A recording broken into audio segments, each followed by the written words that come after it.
ICC women's one day world cup 2025 જે હમણાં જ પૂરો થયો, તમે બધાએ જોયો પણ હશે. હવે આ મેચ છે એનું આયોજન કોને કરેલું હતું? તો કે ભારત અને શ્રીલંકાએ સંયુક્ત રીતે એનું આયોજન કરેલું હતું અને 50 ઓવરનો વન ડે મેચ હતો. આયોજક કોણ હતો? તો કે આઈસીસી, એટલે કે આઈસીસીનું full form international cricket council. હવે ભાગ લેનાર ટીમ કેટલી હતી? તો આઈસીસી વિમેન્સ વર્લ્ડ કપમાં ટોટલ 8 ટીમે ભાગ લીધો હતો. કઈ કઈ?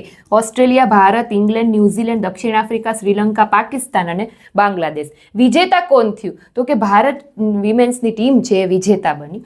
પ્લેયર ઓફ ધ મેચ કોણ થયું? એ મેં નથી લખ્યું. શું કામ? તો કે તમારે કમેન્ટ કરવાનું છે કે પ્લેયર ઓફ ધ મેચ કોણ બન્યું, કઈ ટીમનું ખેલાડી હતી, કેટલા રન કરેલા અને એમને કેટલી વિકેટ લીધેલી હતી. તો જે લોકોએ મેચ જોયો હશે એમને ખબર હશે. ફટાફટથી કમેન્ટ કરો પ્લેયર ઓફ ધ મેચ કોણ હતું. પ્લેયર ઓફ ધ સિરીઝ તો કે દીપ્તિ શર્મા ભારતની ટીમમાંથી હતી, જેમને 215 રન અને 22 વિકેટ લીધા હતા.